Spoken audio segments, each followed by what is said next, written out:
It's spring, and yellow dots cover your lawn. Dandelions. You've been told to kill them. But colonists brought dandelions across the Atlantic on purpose as food and medicine. And before anything else blooms, they're the first meal for the bees your garden depends on. Kill them too early, and you starve the pollinators you'll need come summer. So today we'll cover the real story of America's most hated plant. The dandelion is the most hated plant in the American lawn. Homeowners spend an estimated $5 billion a year on herbicides in the United States, and a huge portion of that money goes toward one target, the dandelion. Here's the thing though, that hatred is remarkably recent. For most of recorded human history, this was a plant people went out of their way to grow. They cultivated it in medicine gardens. They harvested every part of it. They brought it with them on long sea voyages because they didn't want to be without it. The word weed is not a botanical category. It's a social judgment. A weed is simply a plant growing where someone decided it isn't wanted. The dandelion has been in the weed category for less than 100 years. Before that, it was in the category of food and medicine for over 2,000 years. That's not a small distinction. It means the story of the dandelion is not the story of a problem plant. It's the story of a plant that got its reputation changed by marketing. Something specific and well-documented changed that story. It happened right after World War II, and once you know what it was, you'll never look at a lawn spray advertisement the same way again. But first, let's understand what this plant actually is, because most people have never stopped to consider it as a plant at all. They just see a weed. Hey, by the way, if you haven't already, please consider subscribing to the channel. It really helps me out. Anyway, as I was saying, dandelion belongs to the family Asteraceae. It's the same family as daisies and sunflowers. Its scientific name is Taraxacum officinale. The species name officinale is a Latin designation. It was reserved specifically for plants with an established place in medicine. It means plant of the apothecary. This wasn't a weed that got a scientific name. It was a medicinal herb that got classified by botanists. The common English name comes from the French Dandelion. This means lion's tooth. It refers to the deeply serrated edges of the leaves. Most people in North America have never heard it called anything but a weed. In France, it is still listed in grocery stores as a salad green. Most people mow it, spray it, or pull it without ever looking at it closely. When you do look closely, it's a strange and sophisticated plant. The flower isn't a single bloom. It's a composite structure made up of hundreds of tiny individual florets. Each one is a complete flower on its own. Together, they form the yellow head we recognize. And when the seed head matures, it becomes something that has fascinated engineers for years. The dandelion seed dispersal system is one of the most studied structures in plant biology. Each seed is attached to a structure called a pappus. The pappus is made up of roughly 100 individual bristles arranged in a precise radial pattern. For a long time, scientists assumed it worked like a tiny parachute, a passive structure that just caught the wind and drifted. In 2018, researchers at the University of Edinburgh published a study in the journal Nature. They put dandelion seeds into a wind tunnel and filmed what was actually happening in the air. What they found changed how plant biologists understood seed dispersal. The pappus doesn't simply catch wind. It generates a vortex ring, a stable ring of rotating air that forms directly above the seed as it moves. This vortex provides lift enhancement 4 times more efficient than a solid parachute of similar size. Nothing like it had been found in nature before. There's more. The pappus is also sensitive to humidity. In moist conditions, the bristles close in toward the seed. In dry, windy conditions, they open wide. The seed is effectively waiting for optimal flying conditions before it releases. The dandelion doesn't just drift, it chooses its moment. Research published in 2025 by a Cornell University team confirmed that dandelion seeds also respond to the direction of wind. They release preferentially into updrafts rather than horizontal gusts. This increases how far they travel and reduces the chance of landing too close to the parent plant. Seeds can travel up to 100 kilometers under the right conditions. You blew on these as a child thinking you were scattering wishes. What you were actually doing was operating one of the most aerodynamically sophisticated seed dispersal systems in the plant kingdom. There's something else worth understanding about dandelion reproduction. The plant can reproduce without pollination at all. A process called apomixis allows dandelion seeds to form without fertilization. The plant clones itself. This is part of why dandelions are so difficult to eradicate at scale. You don't need two plants to produce viable seeds. You need one, and that one plant can produce up to 5,000 seeds per year, each one equipped with that remarkable pappus, each one capable of traveling up to 100 kilometers. The math compounds quickly. Now let's look at what happens underground, because that's where the dandelion does its most important work. The taproot is the first thing most gardeners curse about this plant. It goes deep. Depending on soil conditions, it can reach between 6 and 24 inches straight down, sometimes deeper. It's thick, fleshy, and incredibly difficult to remove completely. Leave even a fragment in the ground and the plant regrows. But here's what that taproot is actually doing. It's boring into compacted soil. It's creating channels for water and air to move through. It's reaching layers that shallow-rooted lawn grasses cannot access. And it's pulling minerals like calcium and potassium up from the subsoil to the surface. When the plant dies back seasonally, those minerals stay in the upper soil layer, available to every other plant around it. The dandelion also has a documented relationship with earthworms. Its taproot channels create pathways for earthworms to move deeper into compacted soil. Earthworm populations in lawns with established dandelion patches are measurably higher than in chemically maintained monoculture turf, and earthworms are themselves one of the most important contributors to soil health in a garden. They process organic matter, aerate soil, and improve drainage. The dandelion isn't just doing its own soil work, it's creating conditions that attract and support other organisms that do theirs. The University of Minnesota Extension describes this directly. Dandelions, they note, can amend compacted soils by bringing nutrients to the surface with deep taproots. They aerate the soil, they benefit the plants growing nearby. Some soil researchers describe what the dandelion root does as biodrilling. It's a slow form of mechanical aeration that no liquid product can replicate. The root doesn't just create a channel, it expands and contracts with the seasons. It cracks hardpan layers that water and air couldn't otherwise penetrate, and when it eventually decomposes, it leaves a permanent channel behind. Here's the part that should really make you put down the spray bottle. The presence of dandelions in your lawn is actually a message. It is a signal from the soil itself. Dandelions thrive in compacted, nitrogen-rich soil. They move into gaps where grass struggles. When you see them spreading, your soil is telling you something. It's saying it needs aeration, it needs attention. The dandelion didn't cause the problem, it arrived in response to it. A farm in Minnesota documented this directly over several years. When they took a field out of row crops and allowed it to recover naturally, dandelion populations peaked in year 2.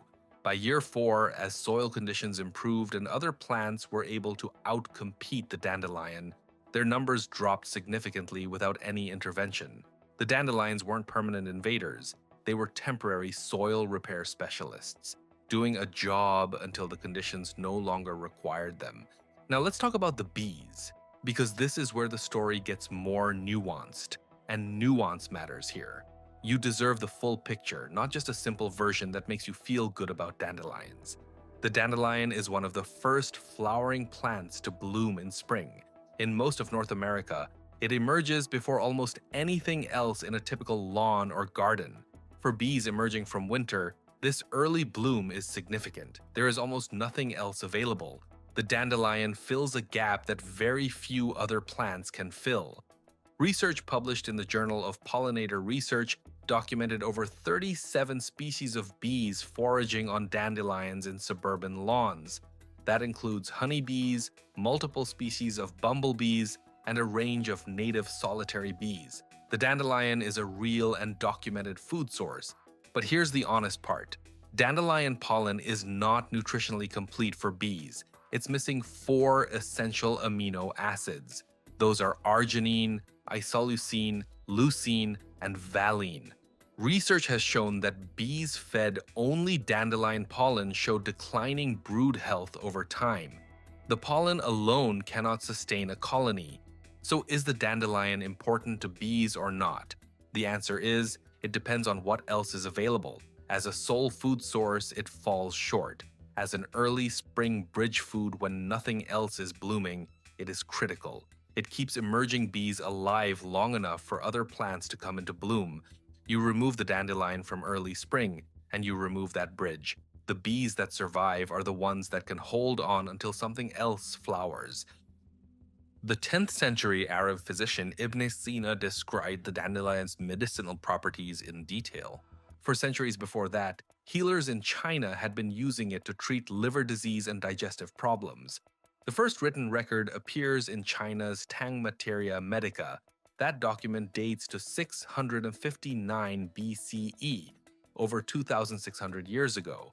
The dandelion has been in documented medicinal use for longer than most of the world's major religions have existed. In traditional Chinese medicine, the plant is known as Pu Gong Ying. It's classified as a cooling herb. It enters the liver, kidney, stomach, and spleen meridians. Practitioners prescribed it for conditions ranging from digestive stagnation to skin infections. What's remarkable is that modern phytochemistry has since confirmed many of the same properties those ancient practitioners identified. The bitter sesquiterpene lactones in the root do stimulate bile production. The inulin does support gut bacteria. The anti-inflammatory compounds are real and have been identified in laboratory studies. The root was the primary medicinal part. It contains a compound called inulin. Inulin is a prebiotic fiber. It feeds beneficial gut bacteria and can reach up to 40% of the root's dry weight in autumn. The root also contains bitter compounds called sesquiterpene lactones. These stimulate the production of bile and digestive enzymes. Traditional medicine systems across China, the Arab world, and Europe all identified the same core function. This plant supports digestion and liver health. The leaves were used differently. They are exceptionally high in potassium. They contain significant levels of vitamin A. Vitamin A content in fresh dandelion leaves is roughly 338% of the daily recommended amount per 100 grams. That's more vitamin A than spinach. The flowers were used in wine, salads, and as a topical preparation for skin conditions.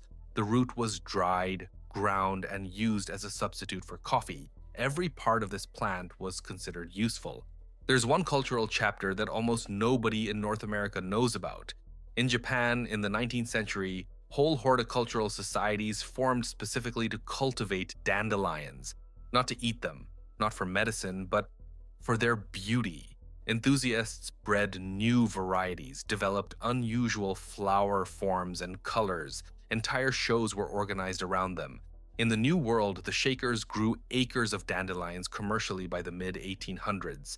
They sold the root as a liver tonic. The leaves were sold as a spring green. In Europe, dandelion is still cultivated as a salad crop. It appears in grocery stores in France, Italy, and Germany not under the name weed, but under the name chicory, or simply listed as a seasonal salad green. By the early 20th century in America, dandelion cultivation was still mainstream. Dandelion wine, dandelion salad, and dandelion tea were common household practices. None of this happened by accident. The dandelion was brought to North America intentionally. It arrived in the early 1600s. Historical accounts recorded by the Missouri Department of Conservation and the National Library of Medicine indicate that seeds were almost certainly among the plants brought on the Mayflower, not as stowaways, not by accident. They were packed deliberately by European settlers who understood their value and didn't want to be without them in an unfamiliar land. For their first years in the New World, those settlers depended on what they knew. And what they knew was the dandelion. It was food. It was medicine. It was a reliable, fast-growing plant that could establish itself in almost any soil. As the colonies expanded, the dandelion moved with them. It spread through disturbed soil, through fields, through roadsides, and eventually into the American lawn. At that point, nobody considered it a weed. So what changed? The answer starts during World War II. In the early 1940s, the United States Chemical Warfare Service began testing over 1,000 synthetic compounds for potential use as chemical weapons against enemy food crops. They were looking for something that could destroy the rice and potato fields of the Axis powers. The program didn't achieve its military goal, but in 1944, a researcher testing the compounds on his own lawn in Chicago discovered something unexpected. One of the compounds known as 2,4-dichlorophenoxyacetic acid, damn, that was hard to pronounce, or 2,4-D, killed 95% of dandelions in his test area with a single application, and it left the grass entirely untouched. In 1945, the American Chemical Paint Company brought this compound to market as a product called Weed Done. It was the first selective herbicide in history. It killed broadleaf plants and spared grasses, and it was immediately recognized as the solution to a problem the emerging American suburb had been trying to solve. The post-war years brought millions of new homeowners. They brought lawn mowers and garden hoses and a very specific cultural idea of what a lawn should look like. Uniform, green, no variation, no color, no broadleaf plants of any kind. Magazine advertisements showed women in clean dresses applying no-stoop lawn sprayers. The message was clear. A lawn with dandelions was a failure, a sign of laziness, a social embarrassment. By the 1950s, this idea had taken deep root in American culture. Something that pilgrims had deliberately packed as precious cargo now had product lines named after it. Dandelion, weed no more. The dandelion had gone from Mayflower medicine to suburban shame in roughly 300 years. And in May 1936, a full decade before Weed Done arrived, the Kansas City Star had already proudly reported that 130 boys and girls had dug and dumped 5.5 tons of dandelions in a single Missouri town. It was reported as civic achievement, something to celebrate. After 1945, the campaign became chemical and much easier. The scale of the reversal is extraordinary. The plant hasn't changed. The humans around it have. Today, the consequences of that reversal are measurable. Bee populations across North America are in documented decline. Habitat loss is one of the primary drivers. The transformation of diverse grassland and meadow into monoculture lawn is a significant part of that. The United States has an estimated 163,000 square kilometers of managed turf grass. That makes grass the single largest crop in the country, and none of it flowers. None of it feeds a single bee. It is an ecological desert roughly the size of Florida. Every dandelion removed from early spring is one less food source for pollinators trying to bridge the gap before other plants bloom. That window where dandelions are doing their most critical work is short. It's just a few weeks, but eliminate it repeatedly across millions of lawns and the effects compound across entire regions. The herbicide 2,4-D that made all of this easy is still the most widely used herbicide in the world. Researchers have continued to study its effects beyond the target plants. Studies have found measurable effects on aquatic ecosystems when it runs off into waterways. The picture that emerges is of a compound developed to destroy enemy food crops, now being used in vast quantities on suburban lawns, to eliminate a plant that 17th century settlers considered worth crossing an ocean to preserve. Here's the practical question. What should you actually do? Well, the answer depends on where the dandelions are growing and what you want from your outdoor space. If you want a dense, healthy lawn, dandelions are a signal, not a cause. Address the signal, aerate your soil. That's what the dandelion is telling you it needs. Once compaction improves, grass can compete more effectively. The dandelions don't disappear overnight, but their advantage shrinks as soil conditions improve. Spending money on herbicide to kill them and then watching them come right back the next spring is what happens when you treat the symptom and ignore what caused it. If you have a garden or a mixed planting space, dandelions near the border are doing active work. Their taproots are aerating. Their seasonal dieback is depositing minerals. Their early flowers are feeding the first pollinators of spring. The case for leaving them is strong. If early spring bee activity matters to you, the most useful thing you can do is simple. Wait. Don't spray or pull the dandelions in early spring. Let them bloom. Let the bees work them. Once other spring flowers come into bloom and the bridge is no longer necessary, you can make different decisions about where to manage them. The window where dandelions are doing their most critical work is short, a few weeks. That's all it takes. If you mow your lawn and want to leave something for pollinators without abandoning maintenance entirely, there's a documented practice called lazy mowing. You simply raise your mower deck height and leave a strip or a section of lawn unmowed during the first few weeks of spring bloom. Some municipalities in Canada and the UK have adopted official no-mow May policies for exactly this reason. The research behind these programs consistently shows that even a short unmowed window significantly increases bee activity in urban areas. If mowing your lawn and leaving something for pollinators without abandoning maintenance entirely sounds like the right balance, there's a documented practice worth knowing about. It's called no-mow May. The concept is simple. You skip mowing your lawn for the month of May and let whatever is growing there bloom. Studies tracking bee activity in no-mow May neighborhoods in the United States and United Kingdom have found significant increases in bee species diversity and abundance compared to traditionally maintained lawns. A 2022 study in the journal Biological Conservation found that lawns participating in no-mow May had over 5 times more bees than regularly mowed lawns, and dandelions were one of the primary food sources those bees were using. Several municipalities in Canada have now adopted official no-mow May policies. It's not a fringe movement, it's an evidence-based response to a documented problem. And if you want to eat them, you can. Every part of the dandelion is edible. The young leaves before the first flower appear are the mildest. They're used raw in salads or sautéed with garlic. The flowers are used in wine and fritters. The roots are dried and roasted as a coffee substitute. The root coffee substitute, in particular, became critically important during times of scarcity.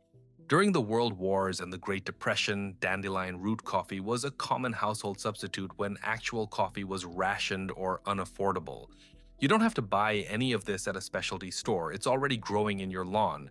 The Pilgrims brought it across the Atlantic for exactly this reason.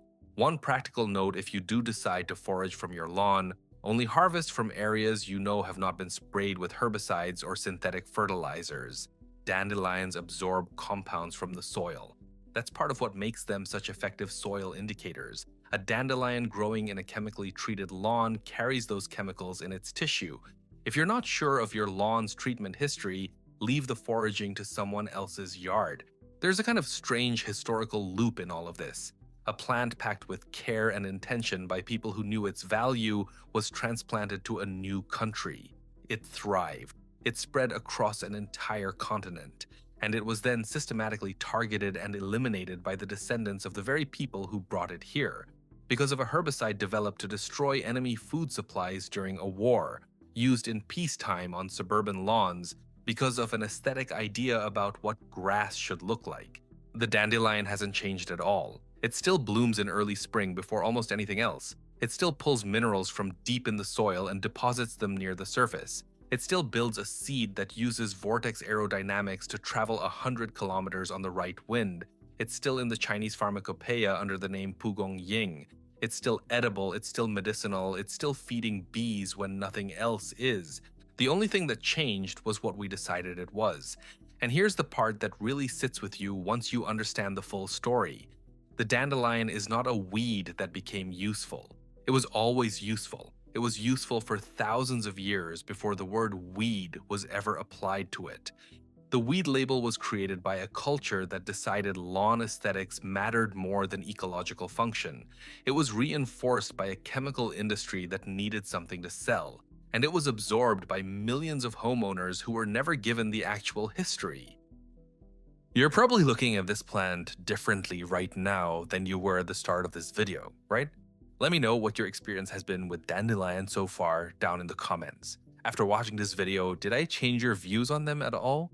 Let me know down below.